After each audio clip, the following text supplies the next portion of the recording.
तो पूरी जेल भरी हुई है। कर्म वो होता है जो हमारे मन में स्फुरणा होती है, संकल्प बनता है, बुद्धि निश्चय करती है, फिर इंद्रियों से चेष्टाएं होती है, उसे कर्म कहते हैं। कर्म दो प्रकार के होते हैं, एक शुभ कर्म और एक अशुभ कर्म, जिनको कहते हैं पाप कर्म, अशुभ कर्म, और पुण्य कर्म, शुभ कर्म। दोनों का फल अवश्य में वो भोक्तव्यम कृतम कर्म शुभाशुभम, अवश्य भोगना पड़ता है, उनका परिणाम भोगना ही पड़ता है। कोई कितना भी बड़ा ऋषि महर्षि हो, उसको भी भोगना पड़ता है। इसलिए कर्म बहुत होश से करे, बेहोश होकर ना करे, प्रमाद में ना करे, नहीं तो उसका दंड मिलता ही है। अब देखो कर्म है, किसी बहन बेटी को छेड़ दिया, अब डंडा चलेंगे, पुलिस ले जाएगी, मुकदमा चलेगा, उसको सजा मिलेगी। कर्म है, क्रोध आ गया, हम किसी की हिंसा कर दी, आजीवन कारावास। हिंसा 5 मिनट में हुई और उसका दंड पूरे जीवन भोगना पड़ेगा। या ज्यादा अपराध बन गया तो फांसी की सजा मिल जाएगी। तो कर्म ही तो है। और अच्छे कर्म हो गए तो देखो राष्ट्रीय सम्मान मिलता है, समाज में आदर मिलता है, और यहाँ सुख मिलता है, और परलोक में भी सुख मिलता है। सारा खेल कर्म का है। कर्म प्रधान विश्व रचि राखा, और जो जस करे तासि फल चाखा। कर्म की प्रधानता से विश्व की रचना हुई है, जो जैसा करता है वैसा फल भोगता है। समझ पा रहे आप? इसलिए बहुत होश से कर्म करे। और होश बनाने के लिए नाम जप है। जब तक नाम जप नहीं तब तक बेहोश ही हो। जानते हो कि ये कर्म नहीं करना चाहिए, फिर भी करोगे। अगर नाम जप है तो तुम्हारे अंदर जलन पैदा हो जाएगी, तुम्हारे अंदर बल आ जाएगा कि नहीं नहीं, हमें पाप कर्म नहीं करना है। सब कोई जानता है पाप कर्म किसे कहते हैं और पुण्य कर्म किसे कहते हैं। भगवान ने इतना ज्ञान सबको दिया है। और जब कोई कर्म करने चलता है तो भगवान अंदर से प्रेरणा करते हैं, ये गलत है, मत करो। लेकिन हम लोग इतने मलिन स्वभाव के हैं कि अंदर की बात को न मानकर और कर्म कर बैठते हैं, और बाद में सोचते हैं कि यार हृदय में तो आया था, पहले अंदर आया था कि यार ना करें, पर यार अब कर दिया, तो फिर अब भोगना पड़ता है। इसलिए कर्म बहुत संभाल करके करें। वर्तमान में कभी किसी सत्कर्म का विपरीत फल मिले तो इसका क्या अर्थ समझ? नहीं, सत्कर्म का विपरीत फल मिलता ही नहीं है। वो आगे मिलेगा। हाँ, जैसे हमने आज सत्कर्म किया और आज हमको कष्ट मिल रहा है, तो ये हमारे सत्कर्म का नहीं मिल रहा, ये हमारे पूर्व पाप कर्म का मिल रहा है। आज जो सत्कर्म किया है, आगे फसल, आगे हमें ये सुख देगा। लेकिन आज हम अच्छे से चल रहे हैं और दुख भोग रहे हैं, तो इसका मतलब है पूर्व के पाप हमें दंड दे रहे हैं, और अभी का जो अच्छा कर्म है वो हमारा भागवतिक बैंक में जमा हो रहा है, जो हमें आगे प्राप्त होगा। जैसे किसान की फसल तुरंत अन्न नहीं दे देती, कई महीने लगते हैं, ऐसे बड़ी सरकार है हमारी तो बहुत लेट नंबर आता है। जैसे अभी है तो मुकदमा कई वर्ष नहीं चलता, किसी केस का कहो मुकदमा सालों चलता रहे, कहो 10 साल चलता रहे। कभी कभी तो उतनी जितनी सजा भोगनी होती है उतना तो मुकदमा में वो जेल में बंद रहता है। तो ऐसे ही भगवान की बहुत बड़ी अदालत है, अनंत ब्रह्मांडों के जीवों का हिसाब है। होता 1 सेकंड के कम हिस्से में है, पर जब होगा बहुत फाइनल में होगा, तो इसलिए बहुत समय लगता है। जैसे आज पाप कर्म किए तो कहो 5 जन्म बाद उसका दंड मिले जाकर तुम्हें, तो लगेगा हमने इस जन्म में तो पाप किया नहीं, लेकिन भोगना पड़ेगा, वो अवश्य में भोगतव्यम, क्योंकि जीवात्मा वही है, शरीर बदल गया। जैसे कोई क्रिमिनल हो और वो पैंट शर्ट पहनता हो, फिर धोती कुर्ता पहनने लगे, या वो सलवार कुर्ता दुपट्टा धारण करने लगे, तो पहचानने वाला तो पहचानता है वही क्रिमिनल है। तो भगवान तो जानते हैं ना ये वही जीव है जो पूर्व जन्म में पाप कर्म किया है, तो उसको वही दंड दे देते, जाओ तुम्हें ये भोगना। अब इस जन्म में उसने कोई पाप किया नहीं वैसा, लेकिन पूर्व जन्म का पाप कर्म आकर उसे दंड देता है। जैसे संतों को है, मान लो कोई बचपन से संत है, देखो रामकृष्ण परमहंस जी के गले में कैंसर था, भाई जी हनुमान प्रसाद पोद्दार जी के उदर में कैंसर था। बड़े बड़े संतों को बड़े बड़े कष्ट भोगने पड़े, क्योंकि पूर्व में किया हुआ पाप भोगना पड़ेगा। भगवान को भी भोगना पड़ा, वो कानून से अलग नहीं रहते। भगवान ने छुप करके बाली को मारा व्याध की तरह, तो कृष्णावतार में अगले जन्म में अंतिम समय व्याध ही भगवान के चरणों में बाण मारता है, तब वो परम पद को जाते हैं। तो ये कानून है। तो भागवतिक जो कानून है वो एक राय भर नहीं बख्शता। भारतीय कानून में थोड़ा धोखा हो सकता है कि वकील चतुरतावश दूसरा प्रमाण पेश करके और दोषी को बचा दे और निर्दोषी को फंसा दे। लेकिन हमारे भगवान के दरबार में किसी वकालत की जरूरत ही नहीं है, किसी गवाही की जरूरत नहीं।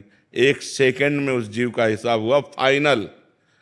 अब अगर उस हिसाब को बदलना चाहते हो तो नाम जप करो, दूसरों का उपकार करो, तीर्थों का अवगाहन करो, भगवान की कथा सुनो, जिससे सारे पाप तुम्हारे नष्ट हो जाएं। तो ये जो बल है ये तुम्हें बचा लेगा। नाम बल, भगवान का सेवा बल, परोपकार, ये बचा लेगा। अब दूसरों को दुख देना, पाप कर्म करना, तो फिर नाना प्रकार के नरकों को भोग कर यहाँ भी दुर्गति भोगनी पड़ती है। जैसे आपके पाप कर्म हैं पूर्व के, वो आप बहुत पढ़े लिखे हो, आप लाख उपाय करो आपको नौकरी नहीं मिलेगी। पढ़े लिखे डिग्री लिए घूमते रहो कोई, और कुछ ऐसे हैं कि आपसे ज़्यादा वो मंद बुद्धि के, वो ज़्यादा प्रवीण नहीं है, लेकिन वो निकलते चले जा रहे हैं क्योंकि उनका पुण्य बल काम कर रहा है। तो यहाँ पुण्य बल, अगर सुख चाहते हो तो पुण्य करो, चाहते सुख हो और करते पाप हो तो पाप का परिणाम दुख मिलता है। शराब पी रहे हैं, गंदी बातें बोल रहे हैं, गंदे आचरण, एक एक चीज का फल है आपका। अगर आप बातें बोल रहे हो तो उसका भी फल है। मनुष्य जीवन कर्मयोग के लिए भेजा गया है। आप 1 मिनट भी फ्री नहीं हैं। आप 1 मिनट में जो करेंगे, आपके अंदर ही मन में बैठे हुए चित्रगुप्त तुरंत लिख रहे हैं। आपकी मन रूपी चिप में वो बिल्कुल सीन सहित जैसे चिप लगा दो ना तो पूरा टेलीविजन उसमें टीवी में आने लगता है, सब ऐसे सीन सहित चित्रगुप्त लिखते हैं। तो भगवान के सामने 1 सेकंड में पूरा वो चिप दिख जाती है, इसने क्या क्या किया जीव ने, बस उसको दंड मिलता है। इसलिए हर समय नाम जप करो, अच्छे आचरण करो, अच्छा भोजन पाओ, दूसरों का उपकार करो। यही मनुष्य जीवन है, यही देवत्व है। नहीं तो राक्षसी भाव में लोग विचर रहे हैं, अपने को धनी मानते हैं, व्यभिचार करते हैं, शराब पीते हैं, मांस खाते हैं, दुर्गति को प्राप्त होते हैं। पूर्व जन्म के पुण्य से आज धन है, लेकिन ये बना थोड़ी रहेगा, ये नहीं बना रहे। जहाँ पुण्य खत्म हुआ था सब नष्ट हो जाता है, सब नष्ट हो जाता है। तो ये है, हमारे कर्मों का फल हमको भोगना पड़ेगा। तो इसलिए हम भगवान का नाम जप करें, परोपकार करें, जिससे हमारा मंगल हो जाए। परीक्षित जी। श्री हरिवंश महाराज जी।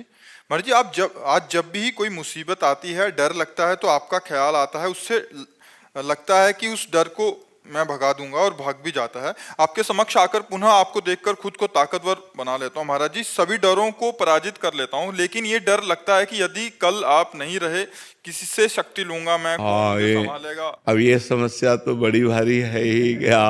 ये समस्या तो बड़ी भारी है ही, क्योंकि ये मरण धर्मा शरीर है और रोग ग्रसित है। तो अब इतने भारी रोग से ग्रसित है ना कि इसको कहा नहीं जा सकता कि ये कल चलेगा। हो सकता है 10-20 साल चल जाए, हो सकता है 10 मिनट न चले। ऐसी बिगड़ी गाड़ी है, दोनों किडनी फेल हैं, डायलिसिस हो रहा है। तो अब ये तो है ही है कि जब तक सानिध्य है तब तक।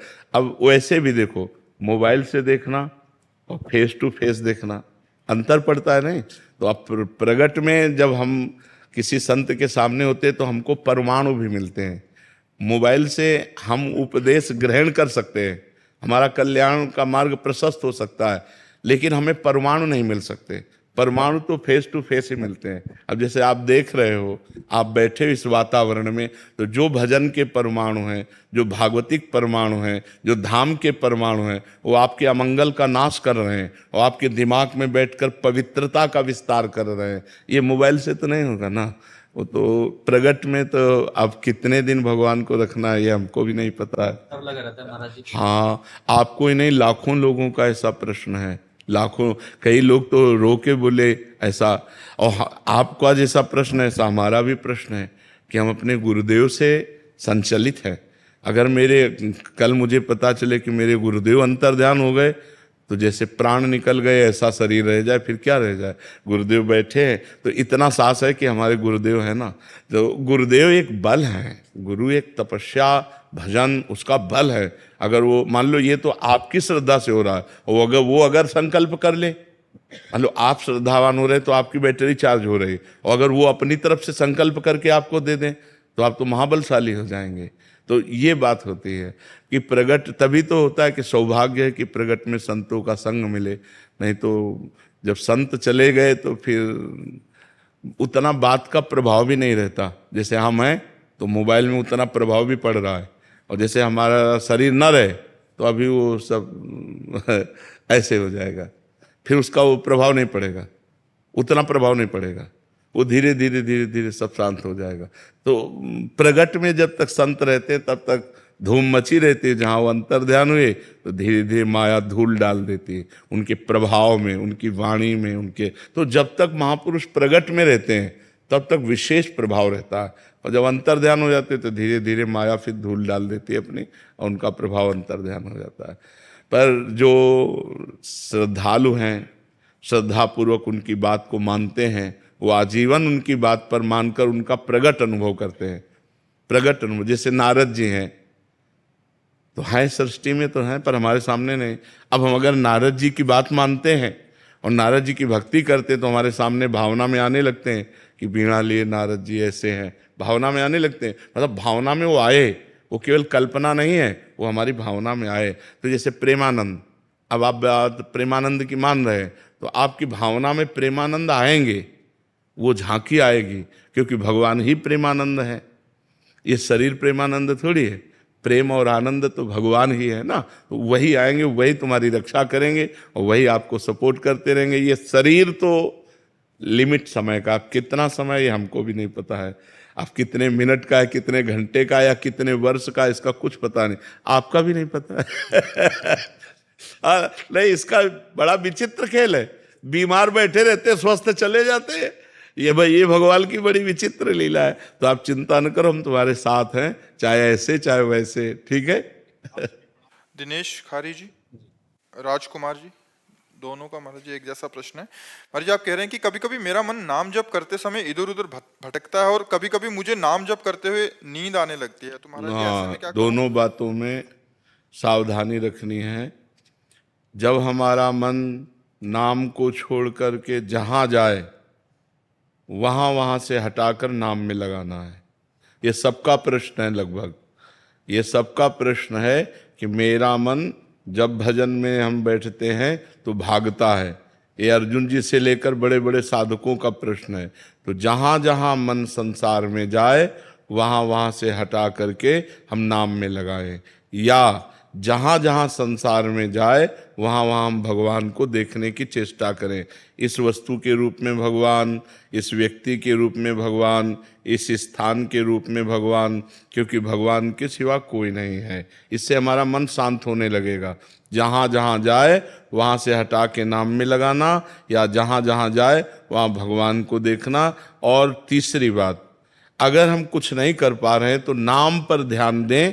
तो हमारे मन से सब कूड़ा करकट निकल रहा है, जो गंदी बातें हमारे मन में भरी थी वो सब डिलीट हो रही हैं नाम जप के द्वारा। ऐसी भावना करें तो मन निर्मल होकर, ये 3 साधन बताए, इससे मन आपका एकाग्र होने लगेगा। रही नींद की बात, तो भोजन पर ध्यान दीजिए। भोजन सात्विक होना चाहिए। प्याज, लहसुन, मांस, मदिरा, अभक्ष्य भोजन, ये सब अगर त्याग कर दोगे तो शतोगुणी भोजन और 6 घंटे की निद्रा। अगर आप जो नींद ले रहे हैं वो 6 घंटे तो होना चाहिए। स्वस्थ शरीर के लिए 6 घंटे आवश्यक है। तो अगर आप 10 बजे रात के सो जाएं तो 11, 12, 1, 2, 3, 4 बजे आपकी आँख खुल जानी चाहिए और फिर नींद नहीं आना चाहिए। अगर नींद आती तो खड़े होकर भजन करना चाहिए, टहलने लगना चाहिए, ठंडा पानी रख ले मुख में, ऐसे डाल लेना चाहिए। नींद भजन में नहीं आनी चाहिए। नींद को नींद के समय में अच्छे से दे दो, 6 घंटा सोने के लिए दे दो, और इसके बाद फिर उससे लड़ाई लड़ो। फिर उसको मतलब आलस्य प्रमाद में समय नष्ट नहीं होना चाहिए। जैसे हमें बैठे नींद आ रही तो हम खड़े हो गए, खड़े भी हमें परेशानी हुई तो हम टहल रहे हैं, पानी मुंह में डाल रहे हैं, मुंह में पानी डाल के मुंह पोंछ करके फिर हम भजन में बैठते। लड़ाई लड़नी पड़ेगी तब नींद पर विजय प्राप्त होती है। तो दोनों साधनों को देखे। मन जो बार बार भागे तो इन साधनों को, और जब नींद आवे तो ऐसे। पर भोजन का सुधार कर ले। तमोगुणी भोजन पाने से फिर भजन में नींद आएगी। बासी नहीं पाना, बहुत लाल मिर्च नहीं पाना, बहुत तेल के नहीं पदार्थ पाने, और ये अभक्ष्य पदार्थ जो त्याज्य हैं उनको नहीं पाना। इससे सतोगुण बढ़ेगा। सतोगुण से नींद नहीं आएगी। नींद आती है तमोगुण से। निद्रा आलस्य प्रमादोत्तम तत्तामस मुदाहरतम। तमोगुण से ही नींद, आलस्य और प्रमाद की उत्पत्ति होती है, वही हमें परेशान करता है। तो सतोगुणी भोजन पावें और थोड़ा भोजन पावें। अब दबा के यहाँ तक भोजन पाया तो फिर तमोगुण तो हो ही जाएगा। अगर हमारा 8 रोटी से काम चलता है तो हम 5 रोटी में लावें धीरे धीरे। वैसे 24 घंटे में शोध किया गया तो 400 ग्राम अन्न से भरपूर स्वस्थ जीवन चल सकता है। पर अपने देखो किलो 2 किलो तो एक बार में हो जाता है, सब्जी दाल और सब मिला के खान पान। अब पानी चाहिए, जैसे हम 1 किलो अन्न पाए तो हमें 2 किलो पानी चाहिए, उसमें डबल पानी तो हमें चाहिए ना। और फिर वायु के लिए जगह चाहिए, पेट में थे, अब पेट में दबा के अन्न ही भर लिया, फिर पानी तो ऊपर सांस फूल रही है और भजन में मन नहीं लगेगा, प्रमाद स्थिति। अल्पाहार, थोड़ा भोजन पाए, अच्छे से जल जितनी आवश्यकता है 3-4 लीटर 24 घंटे में तो जल चाहिए ही, और वायु के लिए जगह खाली रहनी चाहिए, तो साधक साधना कर सकता है।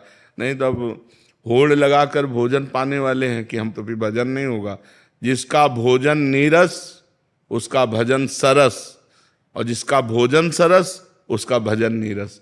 पक्की बात समझ लो, भोजन में बेस्वाद पाना चाहिए, दाल रोटी सब्जी उसमें कोई स्वाद, लेकिन स्वाद नाम में लेना चाहिए, राधा राधा राधा, तब स्वाद आएगा। अब अभी तो भोजन और भोग यही 2 पिंड नहीं छोड़ रहे, रसेंद्री और जनेंद्री के भोग यही पिंड नहीं छोड़ रहे, तो खूब नाम बढ़ाओ आगे, धीरे धीरे ठीक हो जाएगा।